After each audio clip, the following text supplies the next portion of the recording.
सत्संग की आधी घड़ी तप के वर्ष 1000 तो भी बराबर है नहीं, कहे कबीर विचार। तो यहाँ आपसे प्रार्थना की जाती है, जब तक सत्संग चले आप सब चिंताएं और इधर उधर की गल्ला बातें छोड़ के ध्यान से सत्संग सुनो। चाहे कोई रोगी है, चाहे कोई संकट है किसी प्रकार का, आप एकाग्रचित्त होकर सत्संग सुनोगे तो राहत मिलेगी। परमात्मा क्या बताते हैं, जो जन मेरी शरण है ताका हूं मैं दासे, गेल गेल लाग्या फिरूं जब तक धरती आकाश। परमात्मा क्या बताते हैं कि जो व्यक्ति, जो प्राणी एक बार मेरी शरण में आ गया, उसके साथ मैं तब तक रहूंगा जब तक ये प्रलय नहीं होगी, जब तक धरती और आकाश रहेगा, और फिर उनको पार करूंगा, बार बार मिलूंगा। तो पुण्यात्मा, वो परमात्मा हमारे हमदर्द हैं, हमारे जो है मेहरबान हैं, रहमत वाले हैं। हमारे दुखों का भी वो नाश कर सकते हैं, हमारे पापों का नाश वही करते हैं। उसके लिए क्या बताया है कि वो पूर्ण परमात्मा स्वयं आकर अपनी जानकारी देते हैं। और जिन महापुरुषों ने परमात्मा उस समर्थ भगवान को सतलोक में शाश्वत स्थान में देखा, उन्होंने आकर के फिर जो ज्ञान दिया, उन्होंने अपनी अमृत वाणी में बोला है, जो बहुत बार आपको सुनाया है। पुण्यात्माओं, परमात्मा पाने के लिए, पूर्ण मोक्ष प्राप्ति के लिए सबसे पहले हमने गुरु बनाना पड़ता है, गुरु धारण करना पड़ता है। कहते हैं कि उस परमेश्वर ने उस सूक्ष्म वेद में जो अपने आप आकर अपने मुख कमल से, वो पूर्ण परमात्मा अल्लाह ताला कंप्लीट गॉड है, परम अक्षर ब्रह्म स्वयं आकर ज्ञान देते हैं, उसमें कहा है, उस सूक्ष्म वेद कहलाता है, उसको तत्व ज्ञान भी कहते हैं। उस तत्व ज्ञान में कहा है कि गुरु बिन माला फेरते, गुरु बिन देते दान, गुरु बिन दोनों निष्फल हैं, चाहे पूछो वेद पुराण। और गुरु भी पूरा हो, ये नकली गुरुओं से नहीं बात बनती है। गुरु पूरा हो, तत्वदर्शी हो। श्रीमद् भगवत गीता अध्याय नंबर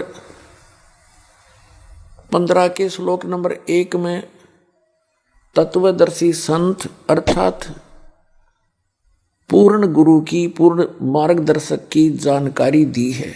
ये उल्टा लटका हुआ संसार रूपी वृक्ष है, ऊपर को जड़ है, नीचे को तीनों गुण रूपी शाखा है। ये सिर्फ संकेत दिया है, ऊपर को जड़ है, नीचे को शाखा। ये उल्टा लटका हुआ संसार रूपी वृक्ष है। और जो संत इसके सभी विभागों को बता देगा, वो तत्वदर्शी संत है। अर्थात जो पूरी कंप्लीट क्रिएशन ऑफ वर्ल्ड जानता है, यानी पूर्ण रूप से सारी सृष्टि की रचना से जो परिचित है, वो तत्वदर्शी संत है। उल्टा लटका हुआ संसार रूपी वृक्ष के बारे में गीता अध्याय नंबर 15 के श्लोक नंबर 1 से 4 में वर्णन किया है। उसका थोड़ा सा आपको दिखाते हैं, रूबरू कराते हैं। ये देखिएगा, ये संसार रूपी उल्टा लटका हुआ एक पीपल का वृक्ष जानो, ये ऐसा है। ये संसार रूपी उल्टा लटका हुआ एक वृक्ष है। ये जड़ है, ये तना है, ये मोटी डार है, और ये 3 शाखाएं हैं। ऐसी ऐसी और भी बहुत सारी डार होती हैं एक पेड़ के। तो ये जो जमीन से बाहर दिखाई देता जो पोर्शन, इसको पेड़ बोलते हैं, टरी बोलते हैं, वृक्ष बोलते हैं। और जमीन के अंदर जो परोक्ष होता है, गुप्त होता है, वो जड़ें होती हैं। तो जमीन से बाहर दिखता है उसको पेड़ बोलते हैं। तो उल्टा लटका हुआ संसार रूपी वृक्ष, ये तना है, ये मोटी डार है, ये 3 शाखाएं। कबीर परमेश्वर जी स्वयं आकर के उस सूक्ष्म वेद में अर्थात तत्व ज्ञान के अंदर स्वयं बताया परमात्मा ने, अक्षर पुरुष एक पेड़ है, निरंजन कहो सरपुरुष कहो, सरपुरुष वा की डार और तीनों देवा शाखा हैं, ये पात रूप संसार। उस सूक्ष्म वेद में बताया है परमात्मा ने स्वयं कि अक्षर पुरुष एक पेड़ है जो जमीन से बाहर दिखता है, ये पेड़ से ही शुरू होता है, ये तना है, ये तना तो अक्षर पुरुष समझो। इसके ऊपर फिर डार है, ये सरपुरुष। अक्षर पुरुष एक पेड़ है, सरपुरुष वा की डार और तीनों देवा शाखा हैं, रजगुण ब्रह्मा जी, सतगुण विष्णु जी, तमगुण शिव जी। और ये पात रूप संसार, और ये छोटी छोटी टहनियां हैं, ये समझो, ये देवता समझो, और आगे हम ये पात रूप संसार। और ये जो जड़ है ये परम अक्षर ब्रह्म है, ये पूर्ण ब्रह्म परमेश्वर है, ये अल्लाह ताला है, इसको अल्लाह ताला कहते हैं, कंप्लीट गॉड बोलते हैं। और दूसरे शब्दों में ये कौन है? ये पूर्ण ब्रह्म कबीर साहेब, परम अक्षर ब्रह्म, ये परमात्मा है, वो पूर्ण ब्रह्म परम अक्षर ब्रह्म। अक्षर पुरुष हुआ क्या, इसका तना है, और सर पुरुष ये मोटी डार है, और तीनों देवा शाखा, ये पात रूप संसार। अब आप जी को श्रीमद् भगवत गीता से रूबरू कराते हैं। पुण्यात्माओं, पवित्र श्रीमद् भगवत गीता, पवित्र ऋग्वेद, यजुर्वेद, सामवेद और अथर्ववेद, ये विश्व के सभी मानव मात्र के लिए एक सदग्रंथ है। एक आप विचार कर लेना, जिस पुस्तक के अंदर मांस खाने का प्रावधान है वो गॉड गिवन स्पिरिचुअल नॉलेज नहीं हो सकता। ये तो एक आम बच्चा भी बता देगा।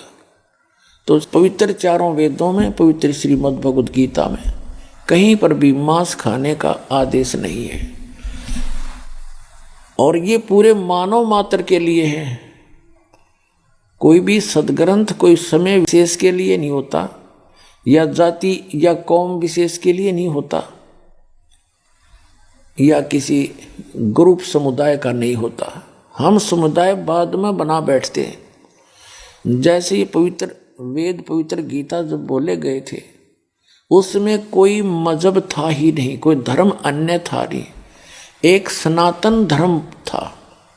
और जो परमात्मा आते हैं चारों युगों में, वो आदि सनातन धर्म का ज्ञान कराते हैं। आदि सनातन, आदि सनातन से भी हटकर फिर सनातन धर्म बन जाता है।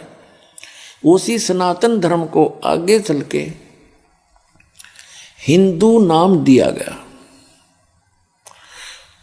तो उसके बाद सनातन धर्म के बाद उन्हीं में से बाबा आदम हुए। बाबा आदम से आगे मूसा अलैहिस्सलाम, हजरत मूसा जी, हजरत दाऊद जी, हजरत अब्राहिम जी, हजरत ईसा जी, हजरत मोहम्मद जी, ये बाबा आदम से ही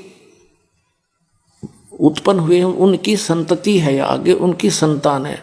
और बाबा आदम कौन थे? ये ऋषभदेव जी थे। ऋषभदेव जो जैन धर्म के प्रवर्तक माने जाते हैं। तो हमारे संस्कार आपस में रले मिले हैं। ये बाद में हम बंटते चले गए और बांट दिए। इस काल भगवान ने अपने सतर का अलग अलग ज्ञान दे दिया और अपने फरिश्ते भेज के, अपने दूत भेज के अलग अलग स्थानों पर अलग अलग ज्ञान से भरमार कर दी, जो वेद विरुद्ध यानी सूक्ष्म वेद के विपरीत भी है। तो श्रीमद् भगवत गीता में आपको दिखाते हैं तत्वदर्शी संत की पहचान। श्रीमद् भगवत गीता ये जयदयाल गोविंद का इसके अनुवादक हैं। गीता प्रेस गोरखपुर से प्रकाशित है। अथ पंचदशो अध्याय, प्रथम मंत्र, ये 15वां अध्याय है। ये प्रथम मंत्र, इसमें क्या कहा है कि ऊर्ध्व मूलम अधः शाखम अश्वत्थम प्राहु अवम छंदासी यस्य पर्णानि ये तम वेद स वेदवित। इसका अर्थ है ऊर्ध्व माने ऊपर को, मूल माने जड़ वाला, अधः माने नीचे को, शाखम माने शाखा वाला, अश्वत्थम माने पीपल का वृक्ष, प्राहु माने कहा जाता है ये अवय है अविनाशी। छंदासी यस्य पर्णानि इसके जो विभाग हैं वो पत्ते आदि शाखा आदि इसके विभाग हैं। ये तम वेद जो उस अज्ञान अंधकार में छुपे हुए उस संसारूपी वृक्ष के विषय में जानता है, स वेदवित वह वेद के तात्पर्य को जानने वाला वो तत्वदर्शी संत है। इबिन की अनुवाद देखिएगा। ऊर्ध्व मूलम का अर्थ इन्होंने कर दिया आदि पुरुष परमेश्वर मूल वाले। ये बताना था आदि पुरुष परमेश्वर तो ऊपर को मूल रूप है। यो ऊर्ध्व माने ऊपर, अधः माने नीचे होती है। इन्होंने यहां गलत कर दिया, ब्रह्मा रूप मुख्य शाखा वाले जिसे, ये गलत कर दिया इन्होंने। इन अकल तो थी नहीं इनके अंदर। ये देखो इसके साथ में दूसरे श्लोक में अधः माने अधः 2 बार है, अधः अधः। इसका अनुवाद इन्होंने यहाँ किया है नेक्स्ट पृष्ठ पे। अधः माने नीचे, अधः माने नीचे और अधः माने नीचे। ऊर्ध्व माने ऊपर होता है। अब यहाँ देखें ना, अब फिर आगे मंत्र नंबर 1 पे 15वें अध्याय का मंत्र नंबर 1। ऊर्ध्व मूलम अधः शाखम। ये कहना था कि ऊपर को जड़, मूल माने जड़, ऊपर को जड़ वादि पुरुष परमेश्वर समझो, और अधः शाखम ये नीचे को शाखा वाला। ये संसार रूपी पल के वृक्ष को अविनाशी कहते हैं।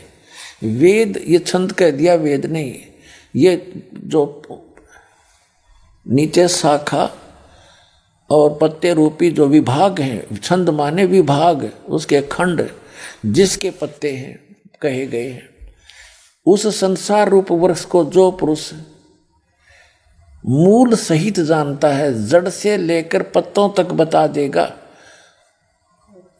वेद माने जानता है, स वेदवित, स माने वह है, वेदवित माने वेद के तात्पर्य को जानने वाला है। अर्थात वो तत्वदर्शी संत है जो ऊपर को जड़ वाला और नीचे को शाखा वाले इस उल्टे लटके संसार रूपी वृक्ष के जो सभी विभाग बता देगा। स वेदवित वो तत्वदर्शी संत है। अब वो स्वयं परमात्मा आते हैं ऋग्वेद मंडल नंबर 9 सूक्त नंबर 86 मंत्र 26 और 27 में। ऋग्वेद मंडल नंबर 9 सूक्त 82 मंत्र 1, 2, 3 में। ऋग्वेद मंडल नंबर 9 सूक्त 54 मंत्र 3 में। ऋग्वेद मंडल नंबर 9 सूक्त 96 के मंत्र नंबर 16 से लेकर 20 में। ऋग्वेद मंडल नंबर 9 सूक्त 94 के मंत्र नंबर 1 में। ऋग्वेद मंडल नंबर 9 सूक्त 95 के मंत्र नंबर 2 में। ऋग्वेद मंडल नंबर 9 सूक्त 20 मंत्र 1 में। ऋग्वेद मंडल नंबर 9 सूक्त नंबर 1 मंत्र नंबर 8 और 9 में। और भी अनेक स्थानों पर ये प्रमाणित किया गया है कि वो सच्चिदानंद घन ब्रह्म यानी पूर्ण परमात्मा अल्लाहु अकबर वो ऊपर के लोक में रहता है। सब भुवनों के ऊपर, सब ब्रह्मांडों के ऊपरी अरस कुरस पर अलह तकत है, सबसे ऊपर के लोक में रहता है। और वहाँ मनुष्य दृश्य है, मनुष्य जैसा उसका आकार है, और वहाँ से गति करके आता है, वहाँ से चलकर आता है,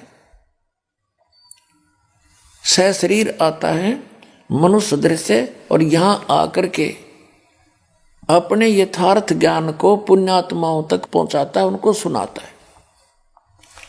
तो उस अल्लाहु अकबर ने, उस बड़े भगवान ने, उस कादिर मालिक ने, उस परम अक्षर ब्रह्म ने अपने द्वारा रची हुई सृष्टि का ज्ञान स्वयं ही आकर बताना पड़ा। और तो जान कैसे सकते? तो उन्होंने कहा है अक्षर पुरुष एक पेड़ है और सरपुरुष वा की डार और तीनों देवा शाखा हैं ये पात रूप संसार। अब वो ज्ञान इस दास को दिया परमात्मा ने, क्योंकि उनका आदेश था। जब वो मालिक आए थे, सह शरीर आए थे, सह शरीर चले गए थे, ना उनका जन्म हुआ और न उनकी मृत्यु हुई। सह शरीर आए थे, सह शरीर गए थे। वो कौन? काशी के अंदर वो अल्लाहु अकबर, वो धानक जुल्हा रूप में वो परमात्मा स्वयं वहाँ रहे, अपनी जानकारी आप ही दी, यथार्थ ज्ञान भी आप ही बोला, जो सच्चिदानंद घन ब्रह्म की वाणी में लिपिबद्ध किया गया। और जिन महापुरुषों को परमात्मा ऊपर लेकर गए, फिर उनको वापस छोड़ा। उन्होंने भी वही ज्ञान एज इट इज मालिक का दिया हुआ अपनी अमृत वाणी में बोला। तो इससे क्या स्पष्ट हुआ कि ऊपर को जड़ वाला, ऊपर को जड़ मूल मालिक है और नीचे को तीनों गुण रूपी शाखा वाला, ये उल्टा लटका हुआ संसार रूपी वृक्ष है। और जो संत इसके सभी विभागों को बता देगा, मूल से लेकर पत्तों तक। मूल कौन परमात्मा है? मूल तो समझो परम अक्षर ब्रह्म। गीता अध्याय नंबर 15 के श्लोक नंबर 16 और 17 में 3 परमात्माओं की जानकारी है, 3 पुरुषों की। पुरुष माने प्रभु, एक सरपुरुष, एक अक्षर पुरुष और तीसरा परम अक्षर पुरुष। परम अक्षर ब्रह्म कहो, सर ब्रह्म कहो, सर पुरुष कहो, अक्षर पुरुष कहो, अक्षर ब्रह्म कहो, परम अक्षर पुरुष कहो, परम अक्षर ब्रह्म कहो, उसको अल्लाह ताला कहो, उसको अल्लाहु अकबर कहो, परम अक्षर ब्रह्म कहो, और उसको सत्य पुरुष कहो, अविनाशी परमात्मा कहो। उस एक ही परमात्मा के पर्यायवाची शब्द है सरपुरुष और सरब्रह्म और ज्योत स्वरूपी निरंजन काल, ये इस काल ब्रह्म के पर्यायवाची शब्द हैं।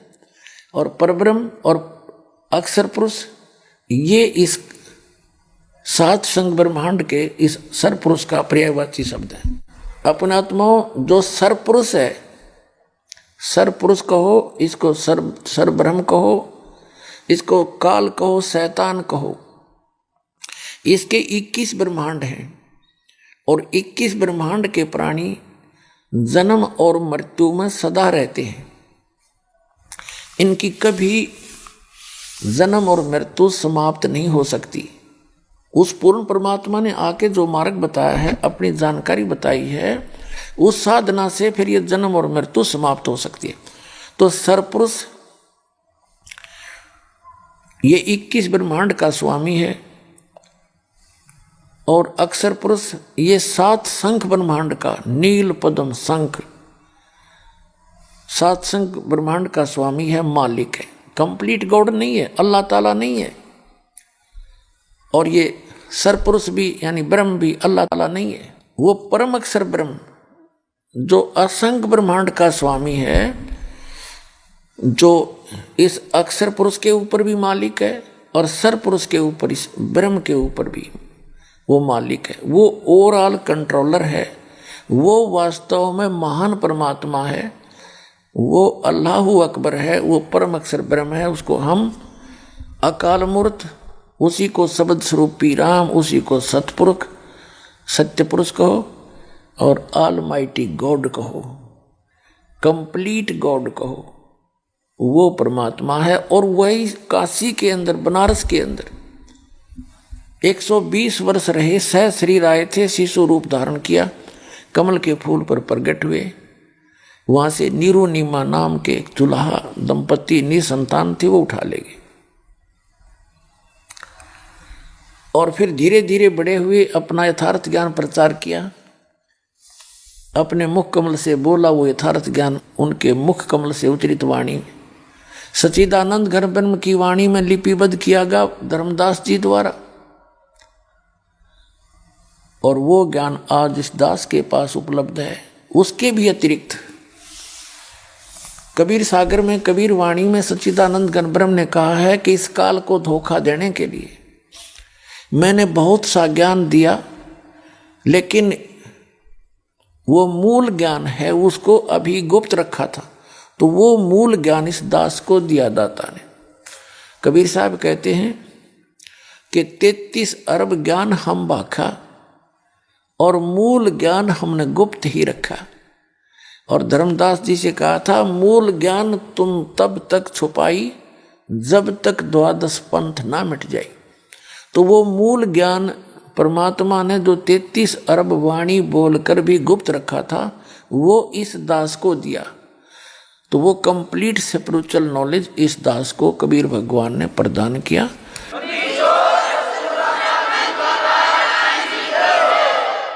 क्योंकि पहले जो भी ज्ञान मालिक ने दिया महापुरुषों को, तो उन्होंने उनको वाणी के माध्यम से, लोकोक्तियों के माध्यम से, शब्दावली के माध्यम से बोला। और वो ऐसे गूढ़ शब्दों में बोला गया कि आम आदमी उसको समझ नहीं सका। तो वो भेद, वो रहस्य छुपा रहा। अब इस दास पे कृपा करी, उन सदग्रंथों के उन गूढ़ रहस्यों को, जैसे वेदों के मंत्र, गीता जी के श्लोक और कुरान शरीफ की आयत, इस दास के अतिरिक्त ना तो मुसलमानों की समझ में आई, ना हिंदू सनातन धर्म के व्यक्तियों के समझ में आई, आचार्य और शंकराचार्य और मंडलेश्वर गुरुओं के नहीं समझ में आई, और ना ही कुरान शरीफ की आयत इन मुल्ला और काजियों के समझ में आई। इस दास पर दया करी। इस दास ने सब ग्रंथों को ठीक से समझा और जाना, आपके रूबरू किया।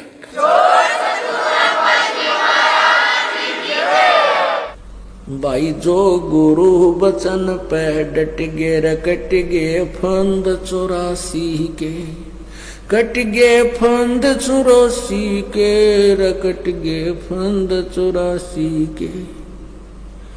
भाई जो गुरु बचन पे डट गे, रकट गे फंद 84 के। वस्तु मिली ठोर की ठोर, मिट गई मन पापी की दौड़।